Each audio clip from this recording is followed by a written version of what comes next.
हाँ जी, अस्सलाम वालेकुम। ਕੀ ਹਾਲ ਜੀ? ਠੀਕ ਠਾਕ। ਅੱਛਾ, ਜਿਹੜਾ ਐਜ਼ਾ ਦਾ ਕੇਸ ਆ ਨਾ 1.5 ਸਾਲ ਦੀ ਬੱਚੀ ਵਾਲਾ, ਉਹਦੇ ਪਿੱਛੇ ਕੋਈ ਨਾ ਕੋਈ ਤੇ ਹੋਣਾ ਵਾ ਤਾਂ ਕਿ ਜਿਹੜਾ ਉਹਦੇ ਨਾਲ ਇਹ ਕੰਮ ਹੋਇਆ ਏ।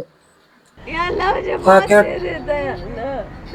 1.5 अल्लाह ਸਾਲ मैं ਦੀ क्या ਬੱਚੀ ਨਾਲ ਇਹੋ ਜਿਹਾ ਕੰਮ ਹੋ ਸਕਦਾ ਨਹੀਂ। ਤਾਂ ਕਿ ਇਹਦੇ ਪਿੱਛੇ ਕੋਈ ਨਾ ਕੋਈ ਬੰਦਾ ਹੈ ਸਹੀ ਆ, ਤਗੜਾ ਇਹ ਕੰਮ ਹੋਇਆ ਏ। ਬਕਾਇਦਾ ਜਿਹੜਾ ਕਰਾਚੀ ਦਾ ਮਾਮਲਾ ਹੈ ਨਾ, ਕਰਾਚੀ ਰੋਜ਼ ਦਾ ਹੀ ਕੰਮ ਇਹੋ ਹੀ ਆ। ਬੰਦ ਲਾਸ਼ਾਂ ਮਿਲਦੀਆਂ ਨੇ, ਬੋਰੀ ਬੰਦ, ਕਦੀ ਕਿਤੋਂ ਕਦੀ ਕਿਤੋਂ। ਉੱਥੇ ਕਤਲੇਆਮ ਹੁੰਦਾ ਹੀ ਰਹਿੰਦਾ। ਕਰਾਚੀ ਜਰਾ ਜੁਰਮ ਦਾ ਇੱਕ ਗੜ ਬਣ ਗਿਆ ਹੋਇਆ ਹੈ। ਕਰਾਚੀ ਨੂੰ ਚਾਰ ਹਿੱਸਿਆਂ 'ਚ ਡਿਵਾਈਡ ਕੀਤਾ ਜਾਏ ਤਾਂ ਕਿ ਫਿਰ ਇਹ ਤੇ ਕੰਟਰੋਲ ਹੋਣਾ ਇਸ ਕੰਮ ਉੱਤੇ। ਇਕੱਠੇ ਕਰਾਚੀ ਤੇ ਨਹੀਂ ਹੋ ਸਕਦਾ। ਚਾਰ ਹਿੱਸਿਆਂ ਦੇ ਵਿੱਚ ਡਿਵਾਈਡ ਕੀਤਾ ਜਾਏ ਇਹਨੂੰ, ਤਾਂ ਕਿ ਇਹਦੀ ਵੱਖੋ ਵੱਖ ਜਿਹੜੀ ਹੈ ਨਾ ਸਿਕਿਉਰਿਟੀ ਬਣਾਈ ਜਾਏ।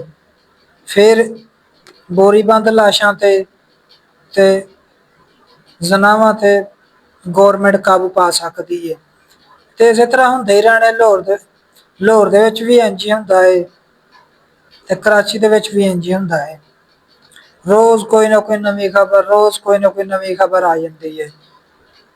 ਤੇ ਇਹਦਾ ਆਸਾਨ ਹੱਲ ਇਹ ਹੈ ਕਿ ਕਰਾਚੀ ਨੂੰ ਚਾਰ ਹਿੱਸਿਆਂ ਦੇ ਵਿੱਚ ਤਕਸੀਮ ਕੀਤਾ ਜਾਏ।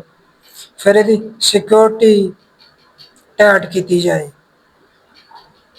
ਫਿਰ ਇਸ ਤੇ ਕਾਬੂ ਪਾ ਸਕਦੇ। ਜਿਹੜੇ ਉੱਥੇ ਬਾਹਰੋਂ ਆਏ ਬੰਦੇ ਰਹਿੰਦੇ, ਉਹਨਾਂ ਦੀ ਚੈਕਿੰਗ ਕੀਤੀ ਜਾਏ।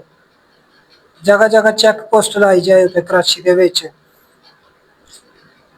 ਫਿਰ ਇਹੋ ਜਿਹੇ ਕੰਮਾਂ ਤੇ ਹਕੂਮਤ ਕਾਬੂ ਪਾ ਸਕਦੀ, ਸਿੰਧ ਹਕੂਮਤ।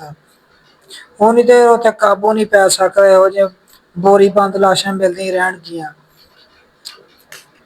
ਕਮੈਂਟਾਂ ਦੇ ਵਿੱਚ ਤੁਸੀਂ ਆਪਣੀ ਰਾਏ ਦਾ ਜ਼ਰੂਰ ਇਜ਼ਹਾਰ ਕਰਨਾ ਜੀ।